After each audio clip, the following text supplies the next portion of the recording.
महत नाम को धन्यवाद करुछ। तुम्हें अनुग्रह कल तुम सानिध्य बसवा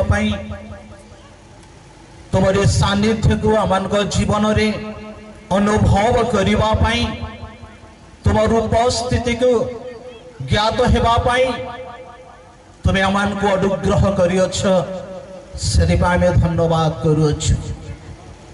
उपस्थित समस्त को तुम्हें कथा कह ए दिन मानक मध्य निज निज को प्रस्तुत करने पवित्र आत्मा परमेश्वर प्रत्येक हृदय को तुम्हें स्पर्श कर मो दिन को तुम्हें व्यवहार कर यीशु का नाम रे प्रार्थना कली आमेन। Hallelujah praise the Lord. Okay मते जो समय दिया जायछि से समय मध्य रे जहाँ मु प्रस्तुत करिछि ताको मु समाप्त करि परिबि नाही। मोर टॉपिक हैला अग्नि। बाइबल रे मुख्यतः 4 प्रकार अग्नि विषय उल्लेख करा जाय अछि। केते प्रकार 4 प्रकार अग्नि विषय बाइबल रे उल्लेख करा जाय अछि। सेथि मध्यरु 2टी अग्नि विषय मु आपण मान को सम्मुख रे रखिबी। 3 नंबर एवं 4 नंबर अग्नि विषय आपण मान को सम्मुख रे संक्षिप्त रे रखिबा पई मो इच्छा प्रकाश करूछि। तेणु आमे जते पेंडल भितरे बसिछु आमे समस्ते प्रभु को उपस्थिति रे बसिबा तांको स्वर सुनिबा पई निज निज को आमे प्रस्तुत करिबा। तेबे आसु तृतीय अग्नि कौन अटे। तृतीय अग्नि हैला ईश्वर दुष्ट लोक मानकु दंड देवा पई अग्नि व्यवहार करिवे। परमेश्वर तृतीय अग्नि कथा मु कहिबी जे दुष्ट मानकु दंड देवा पई दुष्ट मानकु दंड देवा पई परमेश्वर तृतीय अग्नि को व्यवहार करिवे। कारण आपण में देखिबे आदि पुस्तक तार 19 अध्याय तार 24, 25 एवं 26 पद जदि पढ़िबा से जगह लेखा अछि काहाको दुष्टता रे परमेश्वर देखुअछंती और से दुष्ट को परमेश्वर कि प्रकार अग्नि द्वारा सेମାନଙ୍କୁ नष्ट करिवे ताहा माने देखिबा को पाइबा पढ़िबारे मते सहायता करिवे।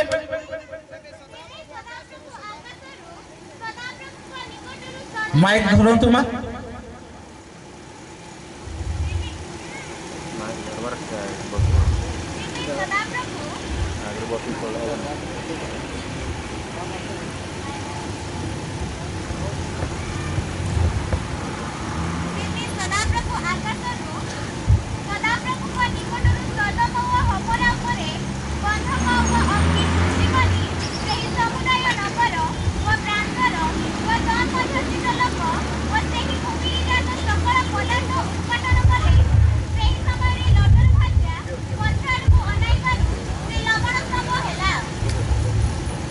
आउथरे पढ़ो मा कोन लेखा अछि।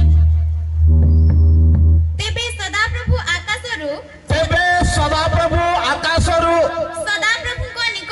सदाप्रभु को निकटरु सदम ओ हमर उपरे गंधक व अग्नि वृष्टि करी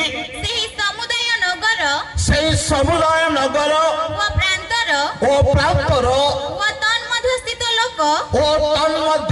लोक व सेही भूमि रे जात सकल पदार्थ उत्पादन कले सेही समय रे लोटर भाज्या पछाड़ को अनाइबारु प्रेज द लॉर्ड। कौन व्यवहार कले परमेश्वर दुष्ट लोक मानकु दंड देवा पाई परमेश्वर तृतीय अग्नि को व्यवहार कले ताहेला कौन ना सदम गमोरार कहानी जदि मु आपण मानक सम्मुखें पुंखानुपुंख भाव प्रांजल भाव रखिबी ताहले मो पाखे समय नहीं सेतिपाई तृप्तले मु आपण मानक सम्मुखें रखिबी ताहा अग्नि को परमेश्वर सेमान को निमंते व्यवहार करथिले अग्नि द्वारा ताहा नष्ट होइथिला। तबे देखिबा आमने आउ अग्नि आउ कौन कला आमे देखिबा जियोसियो तार 7 अध्याय तार 15 पदरे गोटे सुंदर कथा लेखा अछि या ईश्वरंकर कौन अटे तहिरे जहाटारे वर्जित वस्तु थिबार निर्णय कराजिब से ओ ताहार सर्वस्व अग्निरे दग्ध हेब अग्निरे दग्ध हेब जेहेतु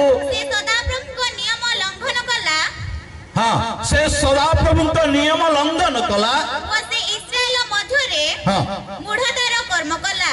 प्रेज द लॉर्ड कौन करिबा द्वारा सदाप्रभुଙ୍କର नियम लंघन करिबा द्वारा परमेश्वर ताहा कौन कले अग्नि को से व्यवहार कले। मोर प्रिय माने आजिर जगत रे आजिर दुनिया रे अग्नि सम्मुखरे छिड़ा हेबा पाई तो सूर्यर तापरे बसिबा पाई आमने तो बसे पारि नथिबा जदि अग्नि परमेश्वर दुष्ट माननको अग्नि द्वारा विनाश करबा को चाहिबे तेबे दुष्ट लोक माने अग्नि द्वारा निश्चय से माने विनष्ट हेबे। सेतिबाई लेखा अछि आपण देखिबे आ अग्नि काहा पाई व्यवहार करा गला ता देखिबा गीत संहिता तार 79:5 जो मान को पाखरे बाइबल अछि पढिबा पाई मते सहायता करिवे। हे सदा प्रभु केते काल तुम्भी की सदा काल क्रोध हेब तुम्भी की सदा काल क्रोध हेब तुम्भर अंतर्जला की अग्नि परि ज्वलिब तुम्भर अंतर्जला अग्नि परि जलिब केमति जलिब सदा काल परमेश्वर क्रोध रखिबे। आउथरे पढमा हे सदा प्रभु केते काल तुम्भी की सदा काल क्रोध हेब तुम्भी की सदा काल क्रोध हेब तुम्भर अंतर्जला की अग्नि परि ज्वलिब। प्रेज द लॉर्ड ताहा भी अग्नि परि जलिब कारण बाइबल रे आ उठे कथा रे आ उठे पुस्तक रे अछि सदा प्रभु क्रोध रे धीर ओ अत्यंत दयालु अटंती किंतु परमेश्वर केउ मानकु अग्नि द्वारा विनाश करिवे नष्ट करिवे केवल दुष्ट मानकु दुष्ट काहाकु कहा जाए दुष्टंको काहा सहित परमेश्वर तुलना करंती दुष्टर परिचय कौन आ दुष्टर कार्य कौन ताहा आपण माने ता संपूर्ण जानती ताकु मु विवरण करबा को चाहे नाही। तेनु तृतीय अग्नि हेला जे परमेश्वर आ कौन करिवे जे सदा सर्वदा क्रोध करिवे नाही किंतु काहा पाई दुष्ट मानक पाई सेही दिन परमेश्वर अग्नि को व्यवहार करिवे। तापर में देखुछु गीत तार 89 रो तार 46 पद लेखा अछि ईश्वर आगामी दिन रे एहाकु पाप और दुष्कर्म रो परिणाम स्वरूपे बर्ताइबे। परमा कोन अछि हे सदा प्रभु केते काल तुम्भी की सदा काल आपण को लुचाइब हां केते काल तुम्भर कप अग्नि परि ज्वलिब। बस केते काल परमेश्वर आपना को लुचाइबे आ केते आम्भे माने दुष्टता रे परिणत हेबा आ केते काल आमाने फेरी न आसीबा आ केते काल आमाने दुष्टता रे परिणत होई सदा प्रभुकर असंतुष्टर कार्य करिबा। तेनु मोर प्रिय माने बाइबल रे चारि प्रकार अग्नि विषय उल्लेख करा जायथिबा समय रे मु द्वितीय अग्नि विषय मु आपण मान को कहबा को जाउछि। तेनु परमेश्वर आ केते काल हमर दुष्टता को सहिबे ଆଉ କେତେ କାଳ ସେ ଦୁଷ୍ଟ ମାନଙ୍କର କାର୍ଯ୍ୟକୁ ଦେଖିବେ ଆଉ କେତେ କାଳ ଦୁଷ୍ଟ ମାନଙ୍କର ବ୍ୟବହାରକୁ ଆଚରଣକୁ ସେ ସମ୍ଭାଳିବେ। ତେଣୁ ମୋର ପ୍ରିୟ ମାନେ ସେହିଦିନ ପରମେଶ୍ୱର ସେ ଦୁଷ୍ଟ ମାନଙ୍କୁ ବିନଷ୍ଟ କରିବା ପାଇଁ ତାହା ବ୍ୟବହାର କରିବେ। ଦ୍ୱିତୀୟ ବିବରଣ ତାର 32 ତାର 22 ପଦରେ ଗୋଟେ କଥା ଲେଖା ଅଛି, ଗୋଟେ ସୁନ୍ଦର କଥା। କାରଣ ଆମ୍ଭ କ୍ରୋଧରେ ଅଗ୍ନି ପ୍ରଜ୍ୱଳିତ ହେଲା, ତାହା ନିଚତମ ପାତାଳ ପର୍ଯ୍ୟନ୍ତ ଜଳୁଅଛି। କେତେ ପର୍ଯ୍ୟନ୍ତ? ଆଉ ଥରେ ପଢମା। କେତେ କାଳ? ତାହା ନିଚତମ ପାତାଳ ପର୍ଯ୍ୟନ୍ତ ଜଳୁଥିବ। ଓ ପୃଥିବୀ କି ତଦୁତ୍ପନ୍ନ ବସ୍ତୁ ସହିତ ଗ୍ରାସ କରେ, ହଁ। ଆଉ ପର୍ବତ ମାନର ମୂଳଦୁଆ ଜଳାଏ। ବାସ୍।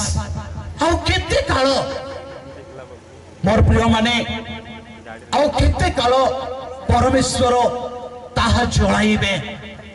ସେଥିପାଇଁ ଆମେ ଶେଷରେ ସମସ୍ତ ଦୁଷ୍ଟ ଶକ୍ତି ଅଗ୍ନିରେ ଦଗ୍ଧ ହେବ। କାରଣ ମଲାଖି ତାର 4 ଅଧ୍ୟାୟ ତାର 1 ପଦରେ ଲେଖା ଅଛି, ଗୋଟେ ସୁନ୍ଦର କଣ ଲେଖା ଅଛି? କାରଣ ଦେଖ ସେହି ଦିନ ଆସୁଅଛି, ତାହା ତୁନ୍ଦୁର ପରି ଜଳୁଅଛି। ପୁଣି ଅହଙ୍କାରୀ ଓ ଦୁଷ୍ଟାଚାରୀ ସମସ୍ତେ ନଡ଼ା ପରି ହେବେ। କେଉଁ ଦିନ? ସେହି ଦିନ ଆସୁଅଛି, ସଦାପ୍ରଭୁଙ୍କର କ୍ରୋଧର ଦିନ।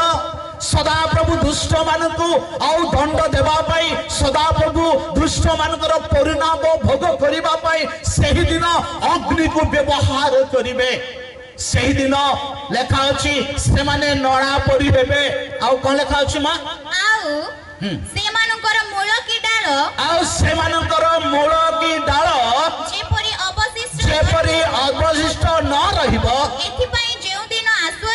ଏଥିପାଇଁ ଯେଉଁ ଦିନ ଆସୁଅଛି, ତାହା ସେମାନଙ୍କୁ ଦଗ୍ଧ କରିବ। ଏହା ସୈନ୍ୟାଧିପତି ସଦାପ୍ରଭୁ କହନ୍ତି। କେଉଁମାନଙ୍କ ପାଇଁ? ଦୁଷ୍ଟ ମାନଙ୍କ ପାଇଁ। କେବେ? ତାଙ୍କର ଆଗମନର ସମୟ ମଧ୍ୟରେ ଦୁଷ୍ଟ ମାନଙ୍କୁ ବିନାଶ କରିବା ପାଇଁ ପରମେଶ୍ୱର ଅଗ୍ନିକୁ ସେ ବ୍ୟବହାର କରିବେ। ତାପରେ ଆମେ ଦେଖିବା ଯେ ମାଥ୍ୟୁ ତାର 3 ଅଧ୍ୟାୟ ତାର 11 ଆଉ 12। ମୁଁ ସିନା ତୁମ୍ଭମାନଙ୍କୁ ମନ ପରିବର୍ତ୍ତନ ନିମନ୍ତେ ଜଳରେ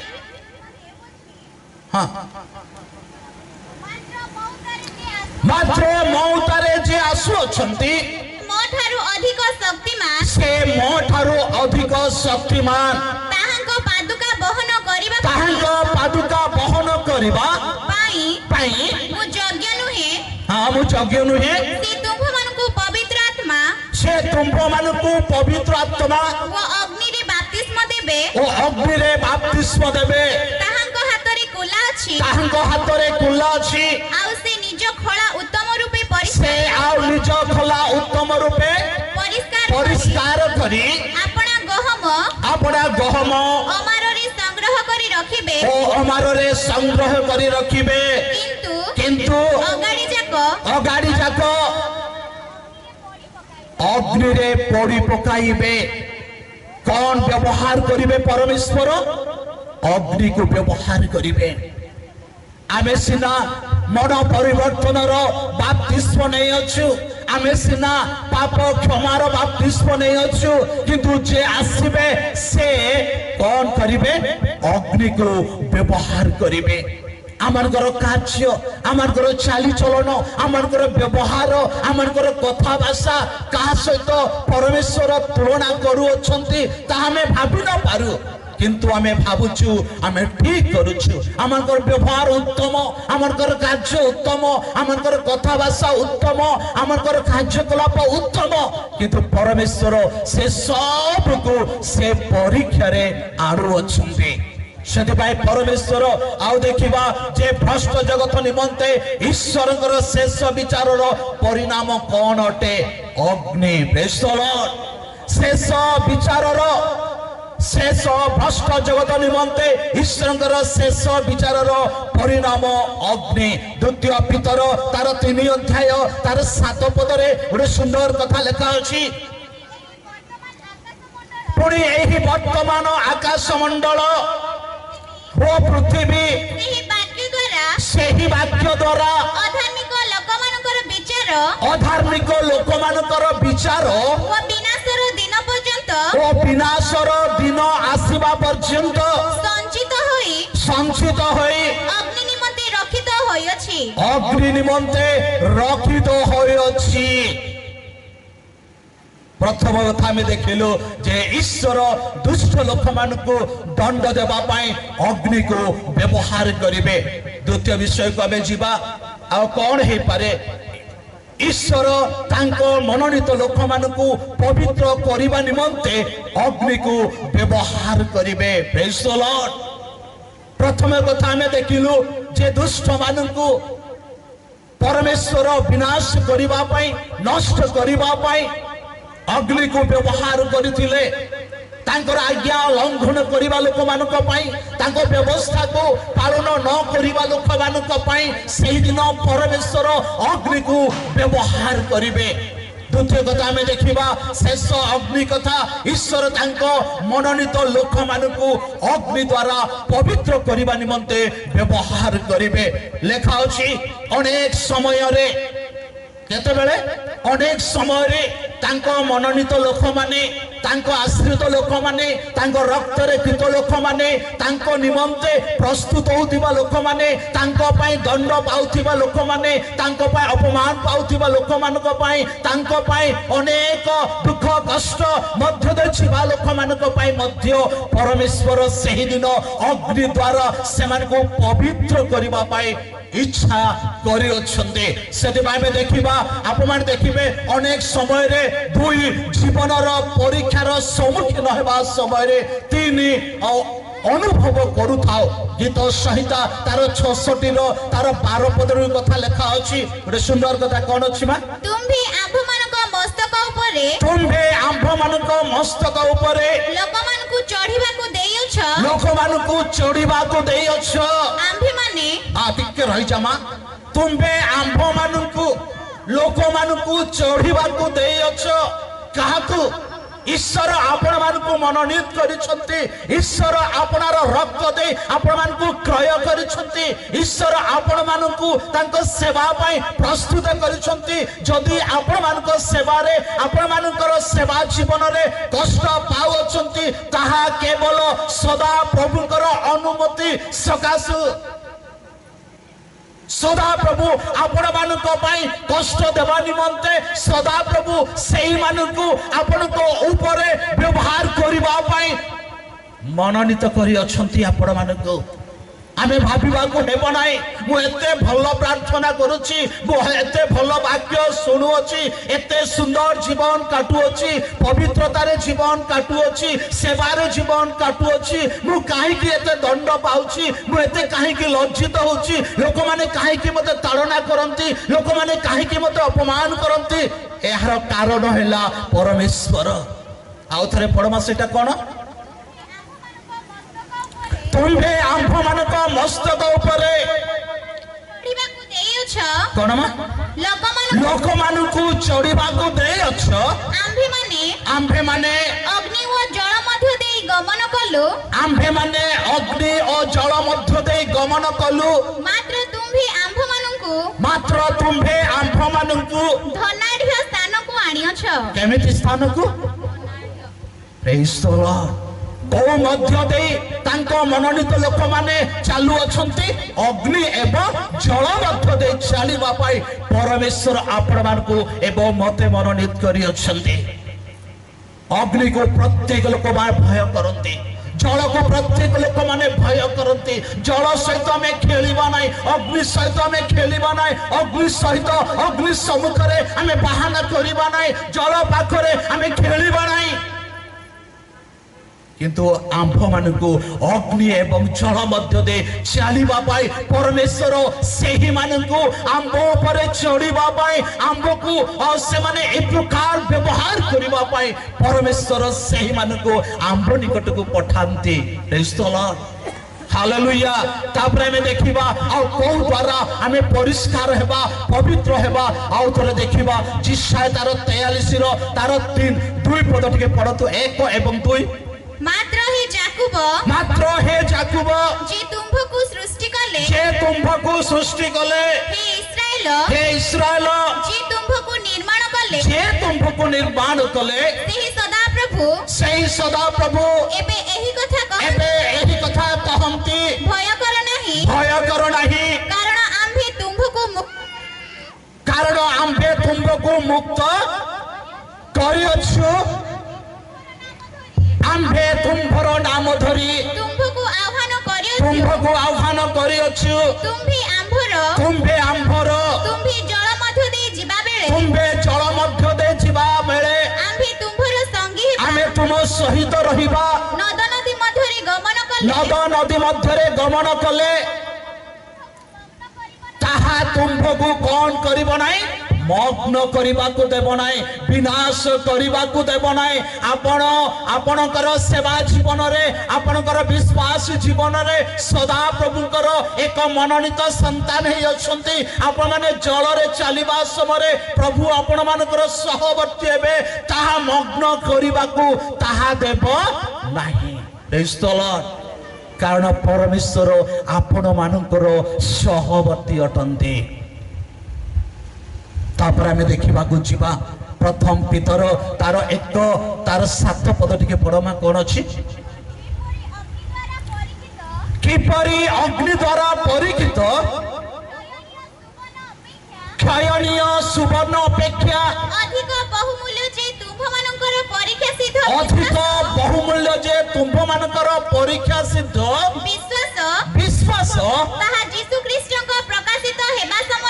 ताहा यीशु ख्रीष्टଙ୍କ प्रकाशित हेबा समय रे प्रशंसा गौरव व संभ्रमर कारण हेबो। प्रेज द लॉर्ड, सेही दिन आपण माने प्रशंसा पाइबे, सेही दिन आपण माने गौरव पाइबे, सेही दिन आपण माने सम्मान पाइबे।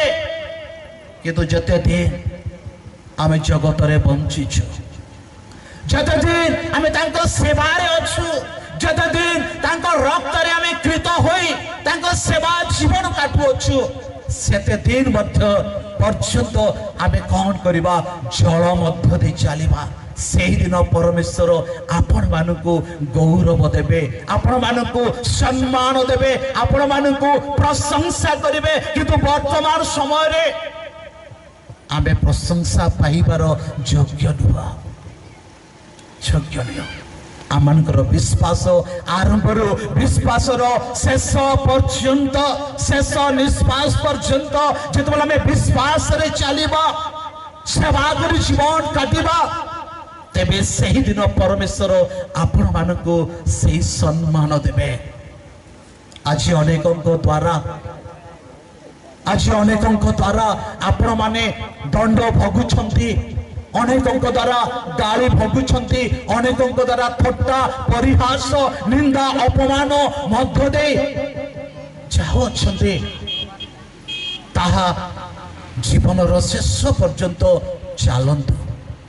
प्रभु सही दिन आपण मानकु सम्मान देबे। तापर हमें देखिबा आगामी दिन रे ईश्वर विचार द्वारा तांकर लोक माने अग्नि रे परिष्कृत हेबे। अनेक समय रे जीवन रो परीक्षार सम्मुखीन हेबा समय रे परीक्षित हेबा अनुभव करिथाउ।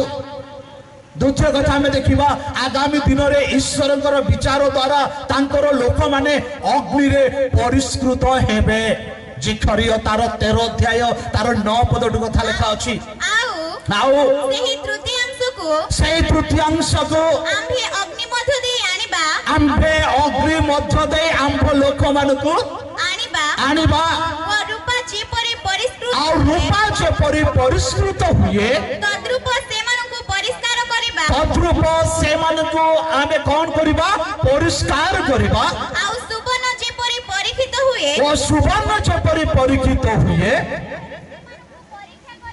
ଯେପରି ଆମ୍ଭେ ସେମାନଙ୍କୁ ପରୀକ୍ଷା କରିବା ପ୍ରାର୍ଥନା କରିବେ ସେମାନେ ଆମ୍ଭ ନାମରେ ପ୍ରାର୍ଥନା କରିବେ ଓ ଆମ୍ଭେ ସେମାନଙ୍କର ପ୍ରାର୍ଥନା ଶୁଣିବା ଆମ୍ଭେ ସେମାନଙ୍କର ପ୍ରାର୍ଥନା ଶୁଣିବା ହଁ? ଆମ୍ଭେ କହିବା ଏମାନେ ଆମ୍ଭର ଲୋକ ଏମାନେ ଆମ୍ଭର ଲୋକମାନେ ଆଉ ସେମାନେ କହିବେ ସଦାପ୍ରଭୁ ଆମ୍ଭର ପରମେଶ୍ୱର ଅଟନ୍ତି ସଦାପ୍ରଭୁ ପରମେଶ୍ୱର ଆମ୍ଭମାନଙ୍କର ପରମେଶ୍ୱର ଅଟନ୍ତି। ସେହି ଦିନ ତୋ ଦ୍ୱାରା ଆମମାନେ ପରିଶ୍ରୁତ ହେବା ଅଗ୍ନି ଦ୍ୱାରା। ଶେଷ ପଦ ପଢିକି ମୁଁ ତା ଶେଷ କରିବାକୁ ଯିବି। ପ୍ରଥମ କରନ୍ତି ତାର 3 ଅଧ୍ୟାୟ ତାର 12ରୁ ତାର 15ର ଶେଷ ପର୍ଯ୍ୟନ୍ତ କଣ ଅଛି ମା? କିନ୍ତୁ ଯଦି କେହି ଭିତ୍ତିମୂଳ ଉପରେ ସୁନା ରୂପା ବହୁମୂଲ୍ୟ ପଥର କାଠ ଘାସ ହଁ ତାହା ପ୍ରକାଶ ପାଇବ ହଁ। କାରଣ ସେହି ଦିନ ତାହା ପ୍ରକାଶ କରିବ ଯେଣୁ ସେହି ଦିନ ଅଗ୍ନି ସହିତ ହଁ। ତାହା ସେହି ଅଗ୍ନି ପରୀକ୍ଷା କରିବ ଯେ ଯାହା ନିର୍ମାଣ କରିଅଛି ସେଇ ତାହା ହଁ ତାର ସେହି କର୍ମ ଯଦି ରହିବ ତେବେ ପୁରସ୍କାର ପାଇବ ଯଦି କାହାରି କର୍ମ ପଡ଼ିଯିବ ତାର କ୍ଷତି ହେବ ତଥାପି ସେ ନିଜେ ରକ୍ଷା ପାଇବ କିନ୍ତୁ ତାହା ଅଗ୍ନି ମଧ୍ୟ ଦେଇ ଗମନ କଲା ପରି ହେବ। ଶେଷ କଥା ଆମେ ଦେଖିଲୁ କଣ ଆଗାମୀ ଦିନରେ ଈଶ୍ୱରଙ୍କର ବିଚାର ଦ୍ୱାରା ତାଙ୍କର ଲୋକମାନେ ଅଗ୍ନିରେ ପରିଷ୍କୃତ ହେବେ। ପ୍ରଭୁ এই ছোট বাক্যরে ছোট পরামর্শ দ্বারা ଆପଣମାନଙ୍କୁ ସମସ୍ତଙ୍କୁ ଆଶୀର୍ବାଦ କରନ୍ତୁ। ମଧ୍ୟ ଏ ଦିନକୁ ପ୍ରଭୁଙ୍କ ଦାସ ମୋତେ ସୁଯୋଗ ଦେଇଥିବାରୁ ଆଉ ସେ ସମସ୍ତଙ୍କୁ ମୋର ଧନ୍ୟବାଦ ଜ୍ଞାପନ କରୁଅଛି।